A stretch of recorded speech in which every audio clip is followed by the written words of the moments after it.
Good morning. A week has passed since my first lecture, and I hope you haven't forgotten, or in the event some of you have come for the first time, I'm going to remind you that my name is Krikorian, and I pointed out that the last part, IAN, refers to son of or descended from.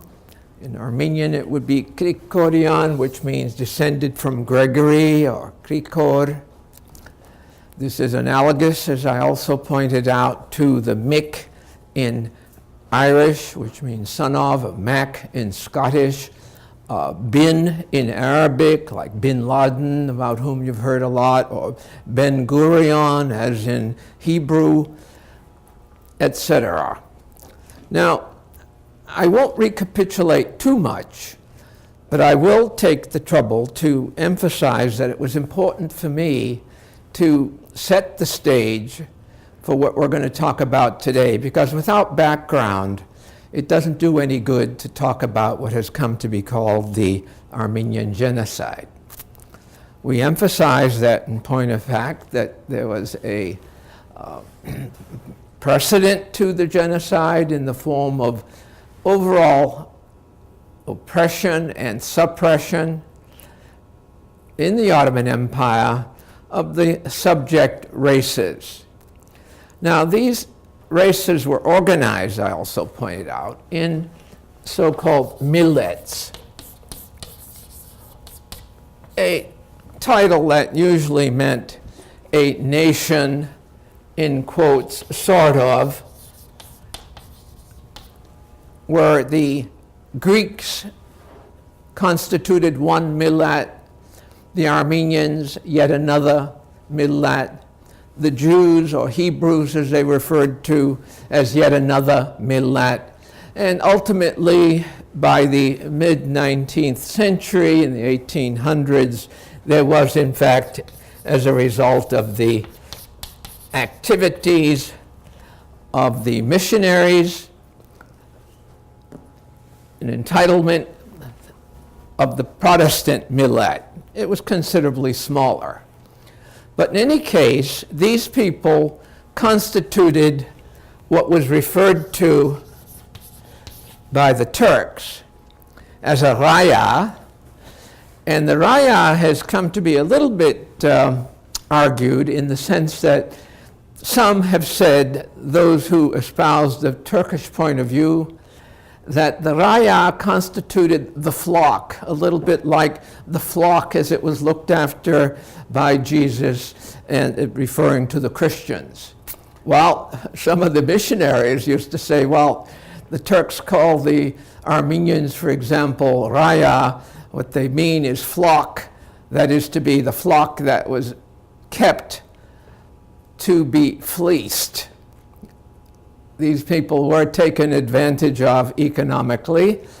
We pointed out that the Armenians were relatively few in number compared to the entire empire, but that was due to emigration, migration, and movement, but they still constituted probably around 2 million people, constituting without any devotional separation, as they say. That means the Roman Catholic Armenians, the Protestant Armenians, and the vast majority belonging to the national church, which is the so-called Apostolic Church.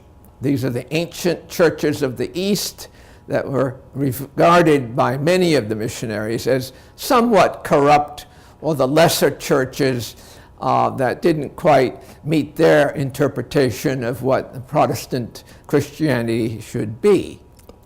Now, so now you've got a situation where there are Armenians initially in an old part of the empire that was in Eastern Asia Minor, Western Asia, more latterly referred to as Anadolu, which is a little bit inaccurate, but it's not the first inaccuracy that's come to be the reality. We also emphasize that the sultans lived fairly high off the hog and spent money they didn't have, sort of a familiar situation. And probably the most profligate spender was the Red Sultan, the Bloody Sultan, as he was referred to as Abdul Hamid II. Abdul Hamid was in many cases referred to as the symbol of the sick man of Europe. Turkey became referred to as the sick man because it really had a lot of difficulties, but I might also add quickly that the sick man ended up showing that it wasn't ready to expire yet. Sultan Hamid kept the empire intact by manipulating the European powers, the concert of Europe as it was frequently referred to, by balancing one against the other, playing one against the other, and taking full advantage of the jealousies that they existed. I also pointed out that the Germans, in the form of Kaiser Wilhelm II, who had connections with Britain and Russia, Queen Victoria was his maternal grandmother. His mother was the eldest daughter of Queen Victoria. His cousin Nicky was the Tsar of the Russias, and so on. So all of these royal houses were fairly interbred, and I'm not going to worry about genealogy, but if you look at these things, you wonder who was actually not related to one another. Now, the massacres of the 1890s were pretty serious. There are a lot of Armenians who were rendered more poor than normal. I said that there tended to be a little bit of mercy towards women, not always, but tended towards, even as men were massacred. But the onslaught against women was indirect, nevertheless real. Without a breadwinner, families fell into absolute poverty.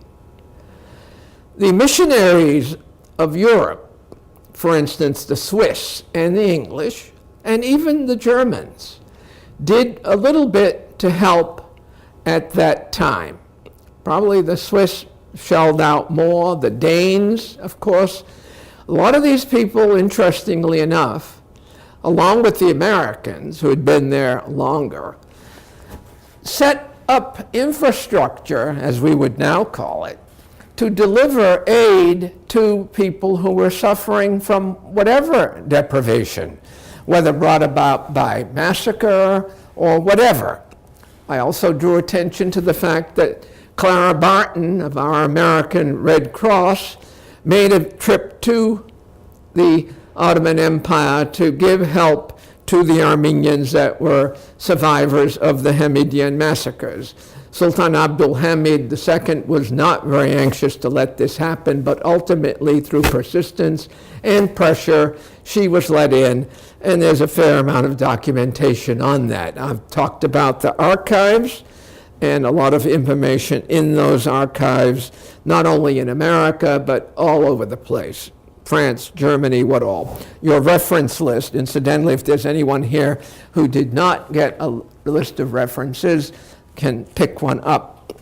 These have been carefully selected from the perspective that many people can gain access without even going to a library. You can do it online. Now, the note on which I finished last time, if I remember correctly, was that the things could have been different if the reforms that had been intended for the provinces in the east that the Armenians inhabited predominantly had in fact come into play. The idea was to take the 6 or 7 provinces called vilayets and break them into 2 and put in charge of each of them a European. In this case, one was going to be a Norwegian, the other one was a Dutchman. They were all set to take over, but the war broke out. In this issue of the journal called the Armenian Review, which was American language, English language, in 1986, this is dedicated to covering huge amounts of information on the so-called less than ink file, which is a tremendous documentation of the diaries of the Dutch fellow was going to move into the eastern area. It never came to pass because the war had broken out. Now, the breaking out of the war is kind of interesting in that people can talk about this business of total war. World War I was the first of the total war. The expression of all's fair in love and war is kind of something that we've all heard about. It really means that the total war aspect was pretty severe and violent. The old gentlemanly rules of waging war kind of went out the window. And some of you have even watched the most recent series on Downton Abbey will remember some of the horrible war scenes in the trenches of France on the Somme and so forth, where it was pretty a vicious idea. Now, the bottom line is that we can always say that it might have been, you've heard the old poetic rendition of the saddest words of tongue or pen, it might have been. Well, the fact is that there are a couple of things. Some of you may have heard of Gallipoli.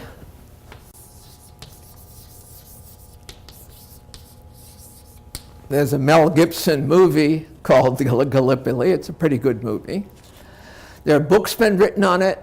And this is tied with the English invasion, the British invasion of the Turkish Empire in the area of the Straits that I showed you on a map last time, with the idea of knocking Turkey out of the war early. People try to make the argument that, well, Turkey really didn't want to enter the war on the side of the Germans. Well, that may or may not be arguable. I certainly take the view is that they willingly entered on the side of Germany. Some have suggested that there's evidence, I haven't seen it, that Germany paid money to Enver Pasha, who was the Minister of War, to force the entry of the Ottoman Empire into the war on the side of the Germans. The certain idea that Turks very much appreciated German efficiency, plus this business of loans, lots of money being loaned to the Ottomans. But the fact is that Gallipoli was a debacle. Some of you know that much. It was a total fiasco. The Turks drove out the British, which was largely formed by the gallant fighting of the Australians and the New Zealanders. And we mentioned the 24th of April being the commemorative day for the Armenian Genocide. Well, the day after, his 25th day, is Anzac Day. So if you're ever in Australia on the Anzac Day, you will see that we can't really call it a celebration, it's a commemoration. Massive numbers of Australians died at Gallipoli and New Zealanders. And the story goes that in that period, a lot of Australian and New Zealand women ended up unmarried because there were no men to go around. Very few. Tremendous impact on the psyche, even now, of the Australians and the New Zealanders. We talked about ethnic identity and so forth. This is a period where the area in Turkey, it's even given the name Anzac Cove, but bad decisions were made, very bad from the beginning, and guess who made these decisions? None other than Winston Churchill, who's revered for his role in saving the world and Britain during the Nazi period. He was Minister of the Lord of the Admiralty, the Navy. And they just botched it up because they thought it was going to be a piece of cake, and they underestimated the Turks. And here's what I've read. I don't pretend to be an expert on any of this. The Gallipoli, they say that if the Brits had hung in there just a very short period longer, they would have won. The Turks were absolutely very close to running out of ammunition, and they would have capitulated. So here you have this business of Gallipoli giving the Turks a new breath. In other words, they proved to themselves that, look, we can fight these people and we can win, and we're not going to be subservient to any of these Europeans any longer. At the same time, in addition to this huge amount of literature, there's even more than a few videos. This DVD is called All the King's Men. The true story of England's vanished regiment is revealed, put on by Masterpiece Theatre, and it's well acted. Dame Maggie Smith, who we all know and generally appreciate as an actress, is in it. And this is telling you about a very personal story of an entire regiment that was lost, and the take-home lesson is that they were done in by the Turks. Take no prisoners. Although the other side of the story is, to be fair and balanced, to quote our well-known news program, the Turks were admired by many. In fact, the man who became Kemal Ataturk, the father of his country, handled the Turkish army at that time, and he said, I want you, yours is to do or die. Don't do anything else. And he rallied the troops around, and they won. Now, there are other things that we can talk about at the same time to just broaden the story a bit. Many have heard of Lawrence of Arabia and the Arab Revolt. Remember, I pointed out that Arabia was part of the Ottoman Empire, the Ottoman province of Arabia. Now, that was considered by many an absolute miracle when Aqaba, where the guns were facing one way out to the sea, was taken from the back by Lawrence and his, quote, various tribes who didn't even then quite identify with being Arabs. They were all tribal. But Lawrence of Arabia played a major role. He was much disappointed afterwards on how his, quote, Arabs were treated by Britain, but that's another dimension. So this is a film that was made that's quite excellent, Lawrence of Arabia. And I might also point out that it won't hurt students to know about this thing called Saudi Aramco World. This is put out every 2 months. It's beautiful in terms of color illustrations. It's well written and beautifully edited. And it gives you an idea of a little bit about Islamic Muslim cultures, historic articles, many of them written by Westerners, but plenty by people with Arab roots, etc. There's one little article in the most current one, which is kind of fun, in that there's a picture of Mehmed IV. And you'll say, oh, I remember hearing him talking about Mehmed V, who is the sultan that replaced the unseated Sultan Abdul Hamid. So we've got another dimension here, and I just want to use this opportunity to emphasize that everything's interconnected. When students see things, they usually tend to want it clean, simple, tell me what I have to know for the exam. That's not the way life is, that's not the way these stories go, and it's certainly not the way to envision what took place during World War I, during what's come to be called the Armenian Genocide. Now, that's enough background for the time being. Let's get into a few facts.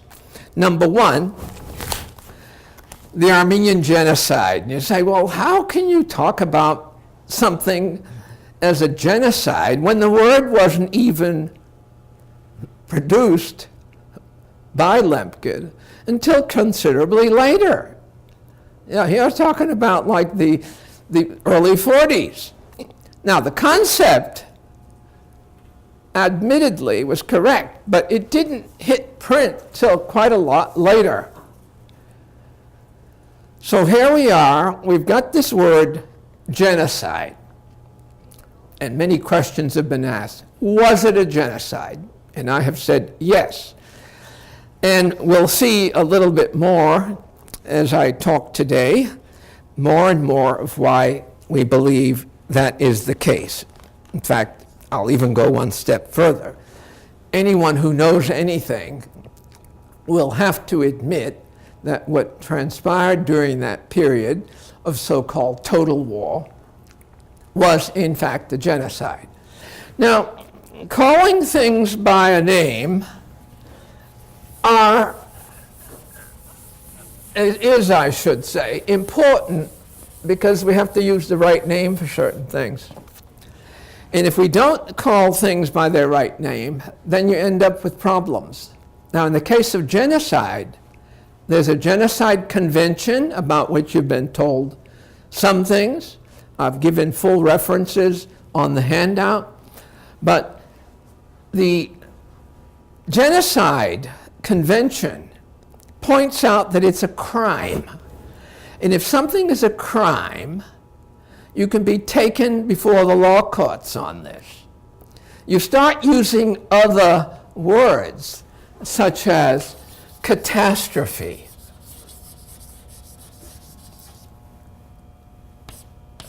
What's a catastrophe? I mean, Hurricane Sandy was a catastrophe. That doesn't mean you take someone to court.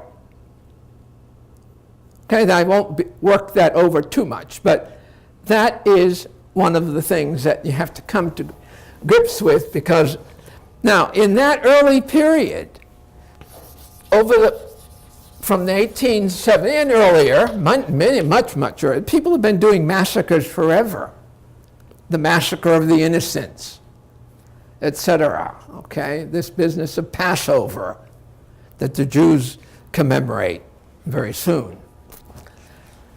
Massacres are in the World Library catalogs. And there are some people who we happen to know one who's a very fine fellow. He's a retired librarian. His name is Sanford Berman. Sandy Berman is retired as the head cataloger for the Hennepin County, Minneapolis-St. Paul library system. And he's considered one of the most activist librarians around.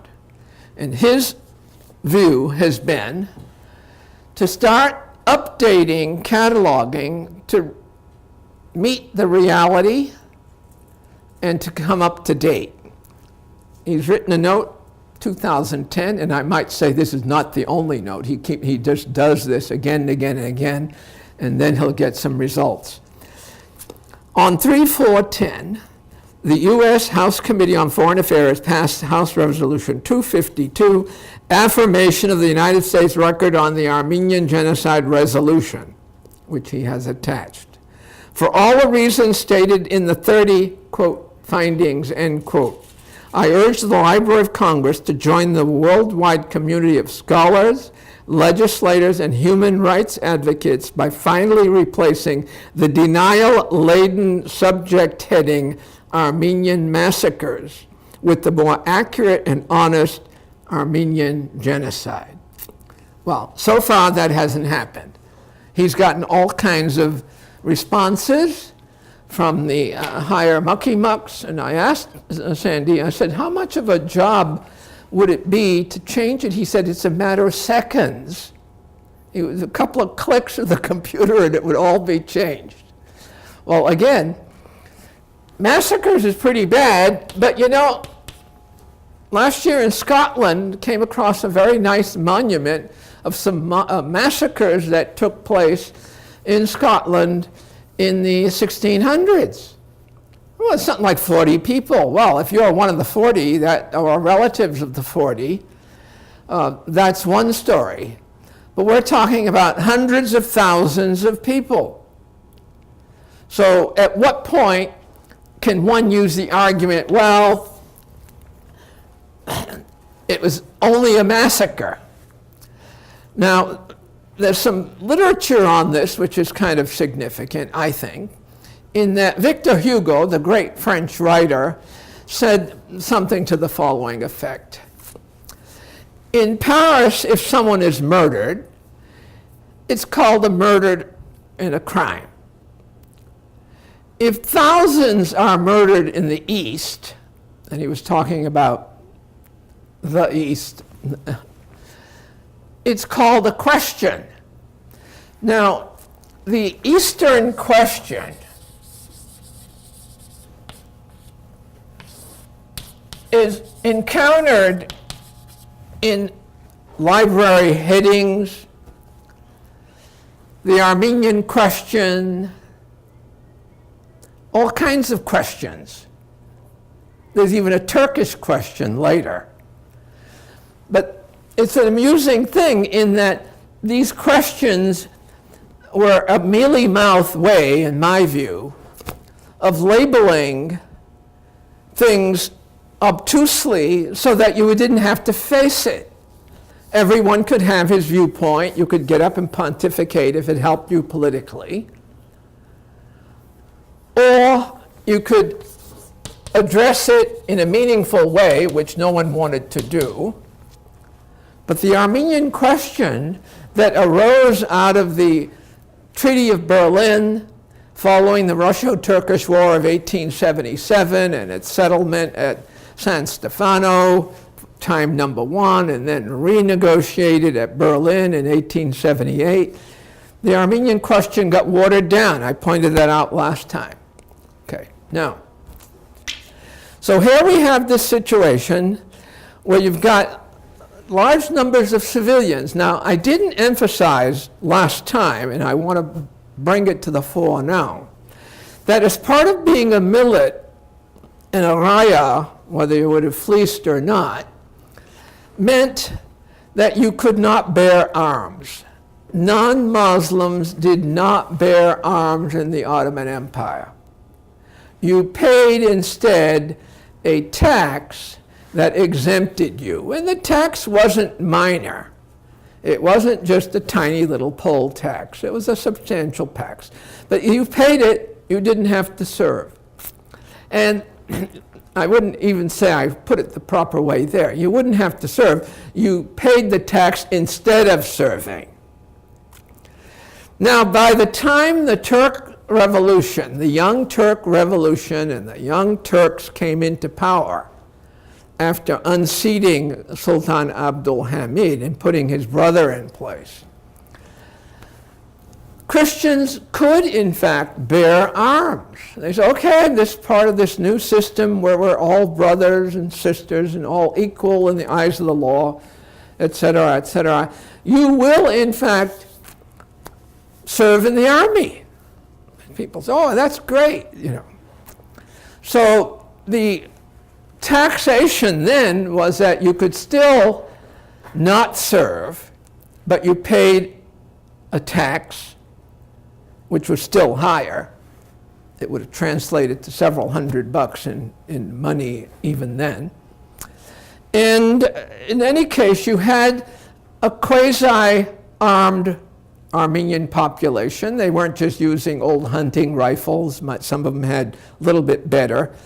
But that didn't help much because people really inside of Turkey didn't fully see the writing on the wall. Some did, but they couldn't really believe that the goose that laid the golden egg for the Kurds and the Turks were going to be done in. But that's quite happening. It's a little bit like the movie on the Holocaust where at the Ship of Fools, and they said, well, they can't kill all of us, can they? Well, they could, and they did in many cases. So, what kind of evidence do we have? Newspaper accounts. Well, those who would say the newspaper accounts represented what came to be called, even then, yellow journalism. you couldn't believe the newspaper accounts because it was all cooked up to sell newspapers. They wrote articles that had no substance, some of which was true, but most of wasn't. In fact, the head of the libraries at University of California, Berkeley, has written a wonderful chapter on the validity and accuracy of the press reports at that time as it refers to the Armenian Genocide. Pretty good job for a press that had its problems. And I might also point out, as you know, the American press isn't so wonderful now either. Otherwise, they wouldn't be so hysterical over WikiLeaks and the like. Now, I mentioned April 24th, the day the intellectuals of Constantinople were arrested without notice, taken off, eventually to be murdered. Couple survived, by the way. Here's an interesting work that was translated from Armenian called, it's a biography of a fellow who was an encyclopedist, but Monument to April 11. He said, well, now, why is this called April 11? Here he is talking about April 24th. Well, in the period in question, what they used to call the Julian, well, still do, what they used to call the Rum calendar, or the Rumi calendar, or that what was set up Pope Julius, called the Julian. We use the so-called Gregorian calendar now, and there is in fact an 11-day difference. So 13-day, I guess. I ought to learn how to count here. So 13 days, it's 11 April by the calendar of that day and age, and the 24th now. Now, so people did keep notes, and they're smuggled out, and a few survived, but the survivor, yet another one. Some of these people ultimately will see the fatal night. There's a huge pile of literature, some of which is starting to see the light of day in English. This is one of the drawbacks.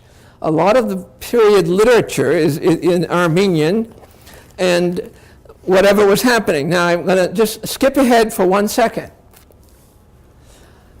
Turkey said, after this battle that I told you about, where the Turkish army was nearly totally wiped out in the Caucasus, and Enver Pasha was looking for an excuse with Talat to come up with a method. And they said, oh, well, these Armenians were going to be a fifth column. We couldn't trust these sons of guns, and we've got to move them out of the war zone. Well, they moved them out of the war zone, all right, but they moved them out of everywhere else. And the method of moving took on a number of names. In the first instance, and we're translating all of these names, incidentally, obviously they're not in English, are a relocation, deportation, exile, forced exile. Okay? Now, let's break this down a little bit. That makes it sound as the flock is being nicely looked after. All we're going to do is take you out of harm's way. We're going to take you out of the way where you won't be tempted to help the enemy. Well, it's no harm in thinking. It's absolutely not true. Because the first thing that happened in that entire early period, after the arrest of those intellectuals and potential leaders of any resistance in Constantinople, the same thing was going on in various larger towns. They weren't big cities as we know them now. They weren't Chicago or Philadelphia or LA or New York. But the point was that the leadership, even in these communities, the clergy, the so-called aghas, who were upper crust notables, these people were arrested and taken away and murdered.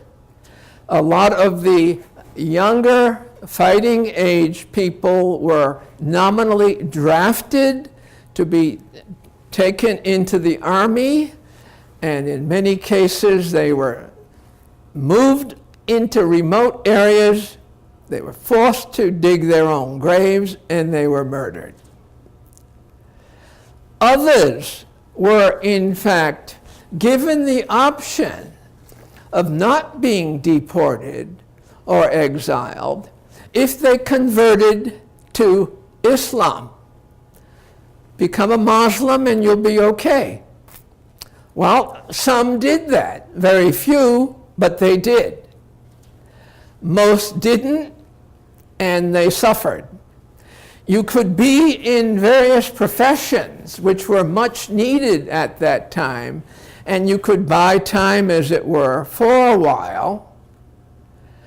For instance, if you were a physician, well, the Turkish army or the Turkish military needed people to look after them health-wise. If you were a lamp maker, kerosene lamps were widely used because there was no electricity in many places. So as someone who could make lamps, or if you were a very good tailor, you could make army uniforms for the officers. Bakers, if you were a baker, you could bake bread for the army. That could buy you a little bit of time. So everyone did not get collected, relocated, killed under the guise of getting rid of the fifth column. But many ended up being relocated, and what relocated meant, we're going to see in a moment. The first slide I'm going to show you is of some interest because it'll show you on a bigger scale than the ones I showed last time of the sphere of German influence during World War I. And I might also point out that there are those who believe that Turkey got the idea of doing all of this from the Germans. Now, the Germans don't like that, and I'm not saying it's true. I'm just saying that that argument has been put forward. And the Turks have even put it forward. Well, they put us up to it. They made us do it. If we can zoom in on this, it'll be a little bit bigger. Peoples awaiting deliverance.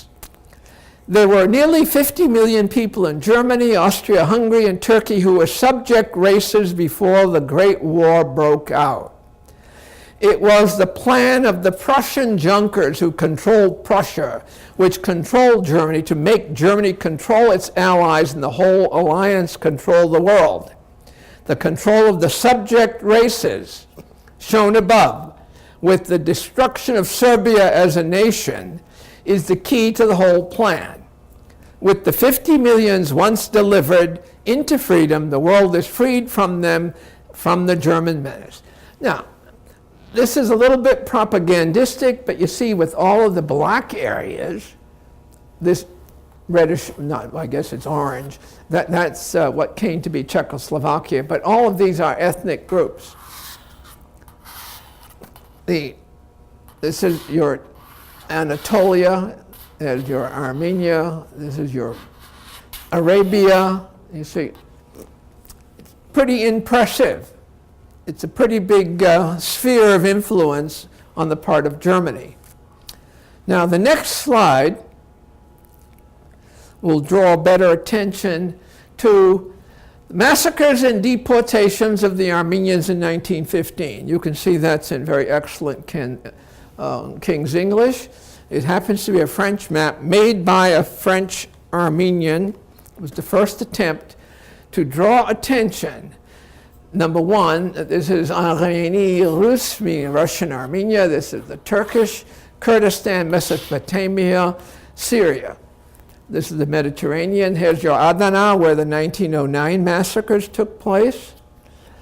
And here's your Black Sea and your Caspian Sea, Georgia. Now,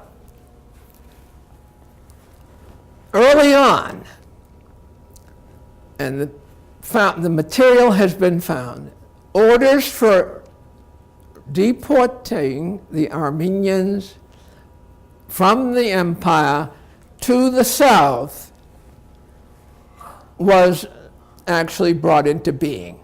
They're a little bit sloppy in enacting all of this, but for the most part, in the eastern areas, in early July, the Armenians were moved out with very short notice, told that they need not take very much with them, and they were going to be moved down, and they could rebuild and start their lives anew, fresh start. Well, anyone who knew anything about that area knew that this area of Syria was a barren desert. It wasn't the kind of what I call a Lawrence of Arabia desert. It was more stony, nevertheless still very arid, very rough walking. People were not allowed to have water if it was available. Their food still early ran out. They were forced to buy water when they could at exorbitant prices, like $20 a cup of water. Women in particular would swallow gold pieces so that the money would still be available, and of course the idea was to wait around until this passed through the intestinal system so you could collect the gold that way. All along the deportation routes, and these circles represent the actual rough numbers, driven to the areas, the worst part was Deir Zor, which still exists, and if you listen to the news these days, with all of the problems going on in Syria, even Deir Zor has been mentioned on Amy Goodman in her Democracy Now! Program. Aleppo, you've heard Aleppo in the news as well. This area here was a stopping place where the refugees who survived, because many were dying along the way, could find a tiny bit of respite. They weren't treated so horrendously horrible there for a tiny bit of time until the Turks got their acts together again and shipped them out to the east where the final killing fields were going to be. If you survived this far and weren't dead, we'll move you out a little bit more towards Urfa. This is the old city of Edessa where the Prophet Abraham was supposedly born. And all in all, the technique of deportation took on, very early, the idea of deliberate extermination. Now, I've never liked the word extermination because it sounds like you're doing in cockroaches instead of people, but that was the word that was being used. And even in the German press, at that time, in the German literature, one talks about Vernichtung, or what I translate as be-nothinging, or doing people in, exterminating them, is in fact. So you killed a lot of men directly under the guise that they were being dragged for the army. Many were put into work battalions and worked to death because they were under horrible conditions. They took the place of animals to carry arms, etc. Those who could escape did. Those who converted could do for a while. Some were hidden, some hid themselves. As caravans moved down, young girls and women, if they happened to be good enough looking, got abducted, taken into harems. Now, many people, again, have the idea of a harem of something they've seen in Hollywood where everyone's just lounging around. Well, that's not quite the way it was around here. It's just that you had households with a lot of servants, young girls, etc. Women who were in some cases treated all right, in many cases really badly treated and molested. Some women at that time and young girls were tattooed to make them nominally pass as Turks. Now you get this bit of transferal of identity. The young kids, of course, could frequently not remember anything. They weren't sure who they were. As their parents died, households were wiped out from death and famine. They saved bullets, basically. But all along the way, there were also real massacres carried out by the riffraff who had been let out of prison. These killing battalions were let out of jail because the military didn't want to do it, and they were too busy fighting their own wars in that war zone. So you've got people being done in by a complicit public. Now, some people claim that, look, no Armenian would be alive if it hadn't been for the kindness of some Turk or Kurd. And that can be true. It is true. In my own mother's case, she was taken in by the Kurds. Now, down in this neck of the woods, okay. Now, the bottom line is that the word deportation, people say, well, that was used for the Armenians. It wasn't. It was also used with the Jews. When the Allies opened the gates, you can see here, this is a very excellent rundown by Olga Rumsa-Mijo. Second edition, The Return of the Deportees.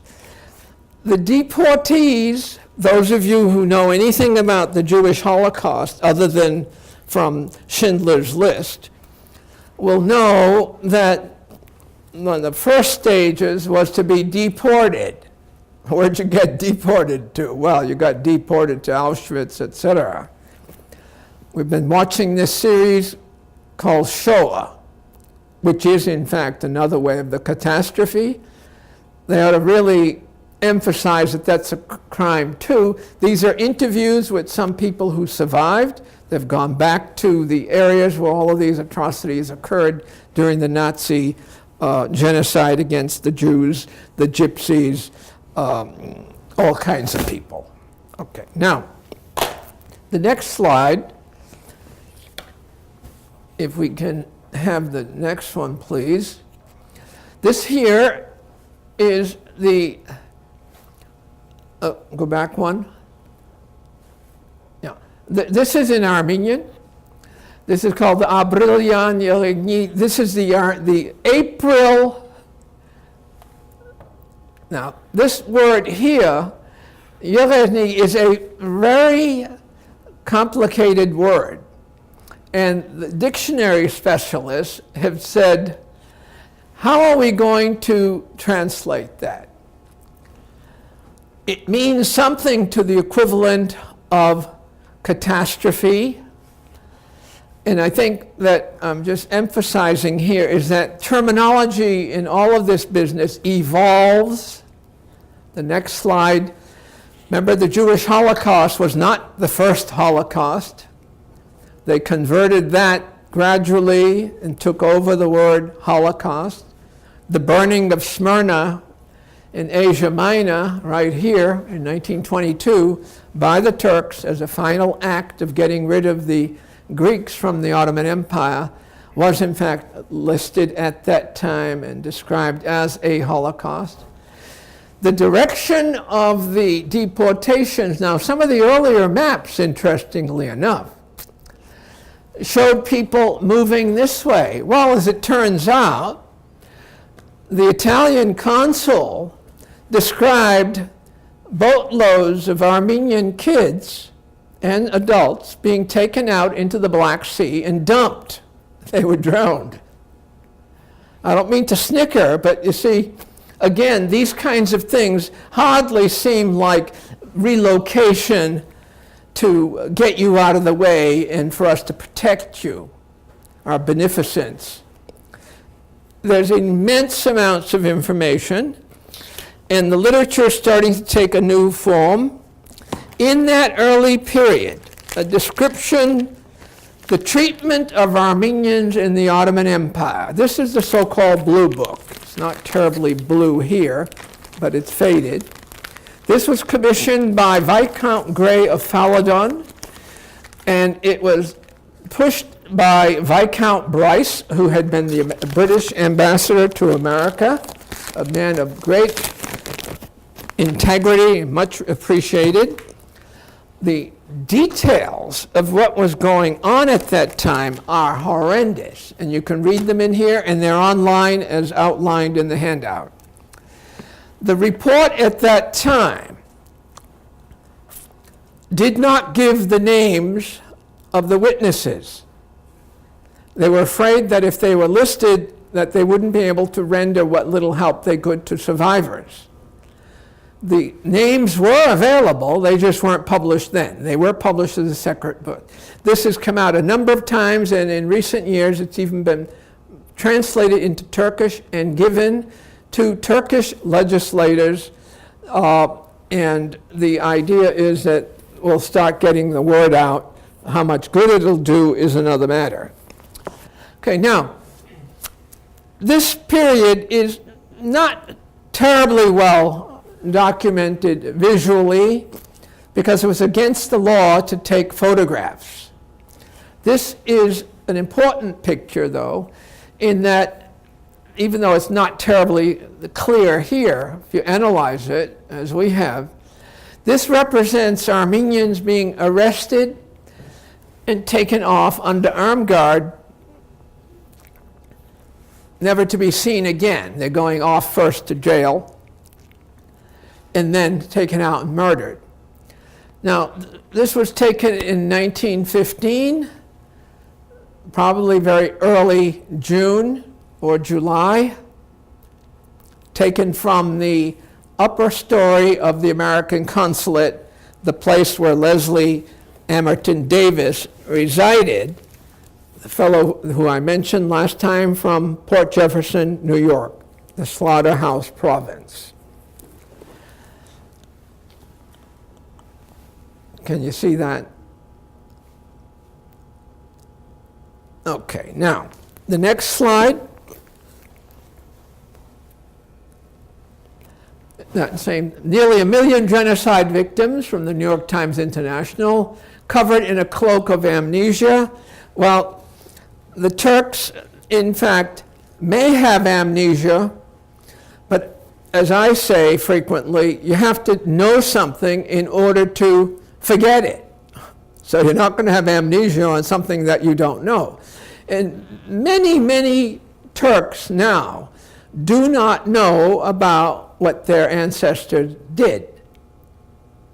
And if you don't know, you're not going to treat it as a very important thing. Next slide, please.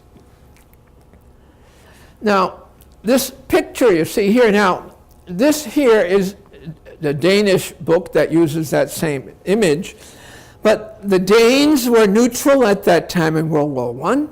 There's a very substantial information in Danish that's being translated gradually into English.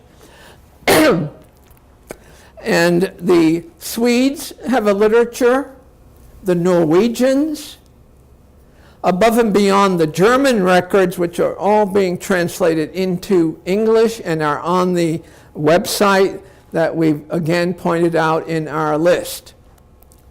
The next slide will show you that one of the horrible things that one talks about in this period, but nevertheless is well documented, is this. The American outreach towards survivors of that horrible period really came to the fore in 1919, and I'm going to quickly go through these, and then I'm going to put the lights back on, and we'll finish up in a minute. Next slide. Little kids who had been separated from their parents or whose parents died or were killed were living like animals best they could, and ultimately, when opportunities permitted in Russian Armenia, to collect these kids and look at the skin and bones. Here's a kid that clearly has a case of bad,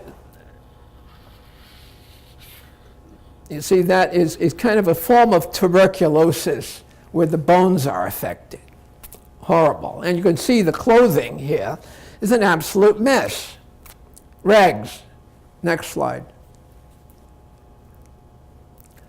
Look at, and then, a little kid's skin and bones. These kinds of pictures were circulated in the attempt to get people to feel as though they'd try to give some help. Give clothing, money, whatever. Next. Next slide. Little kids, these probably are brother and brother. Again, barefoot, trying to survive in a very difficult period. The descriptions of what was going on at that time were absolutely horrendous. Next. At the seat of the Armenian Church in Echmiadzin, now outside of the capital city of Yerevan in Armenia, the Catholicos, or the head of the Armenian Church, opened up the entire area to orphans and orphanages, above and beyond those that were set up by foreigners, about which I'm going to tell you more in a minute. But you see these head coverings? Those aren't part of a costume.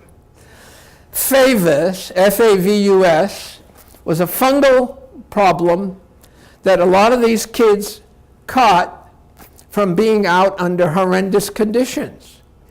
Favus was treatable, but with really quite extreme conditions. They used to almost put gasoline on the kids, kerosene, and treat it with sulfur. If you were lucky, you could get rid of it. Next slide.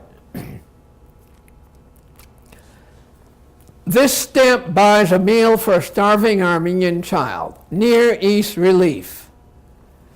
And many older people say that they remember as kids being told by their parents, eat your dinner, clean your plate, remember the starving Armenians. Next slide, please. Cartoonists participated. When a lot of fellers need a lot of friends, here's these kids by the gazillion. Briggs was a very well-known cartoonist. Near East Relief, banging on the door, U.S. up here. So I'll put the lights on for a moment and divert our attention to a couple of things. Now, number one,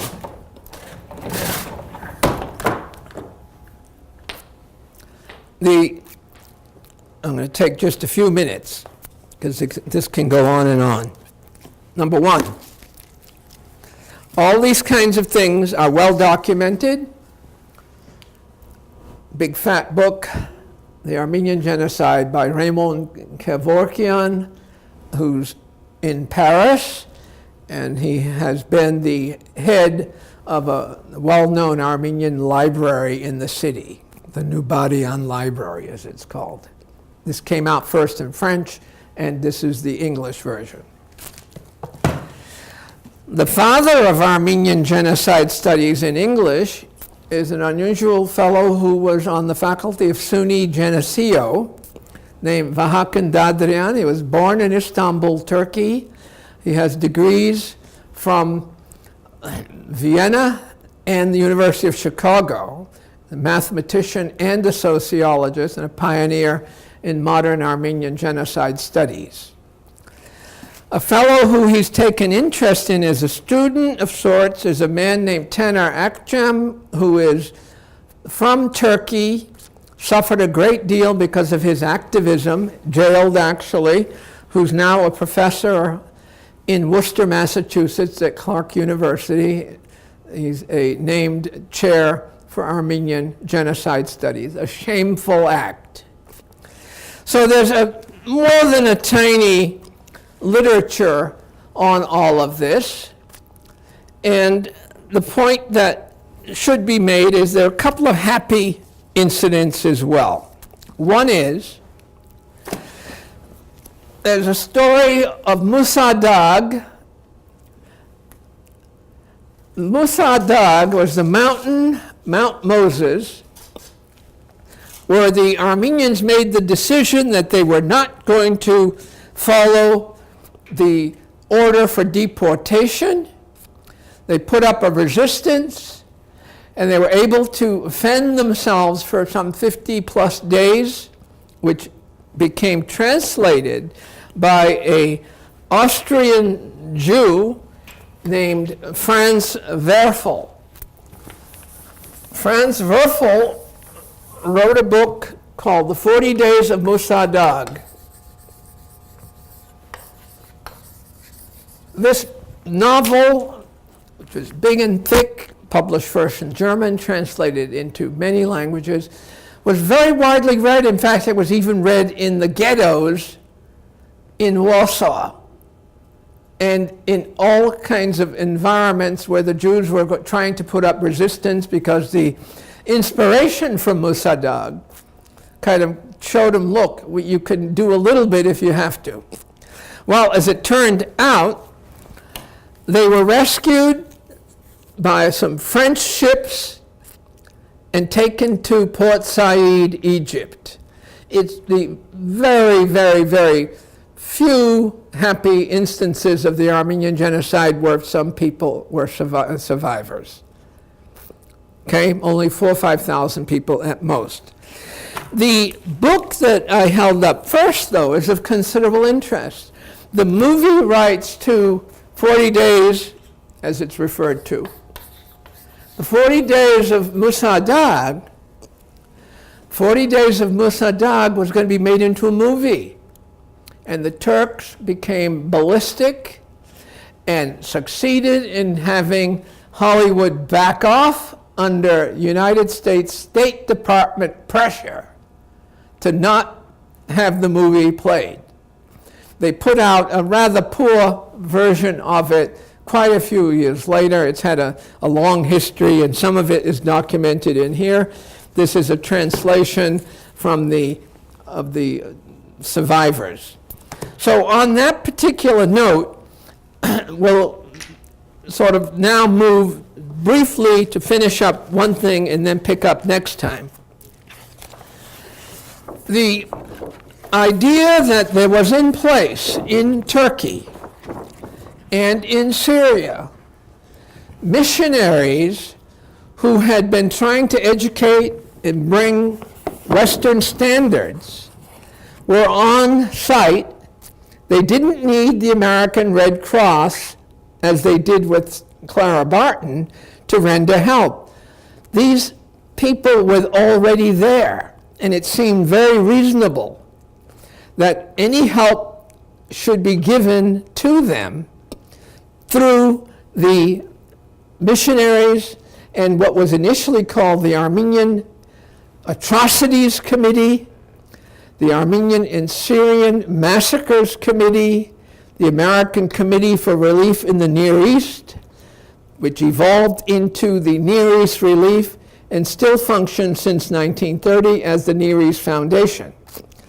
Raising money for the starving Armenians and other people in what was referred to as Bible lands was achieved by every way possible.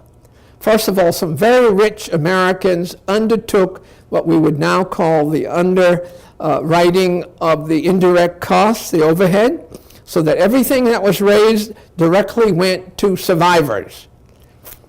This here is a movie that was called Ravished Armenia, the story of a real survivor Aurora Mardiganian.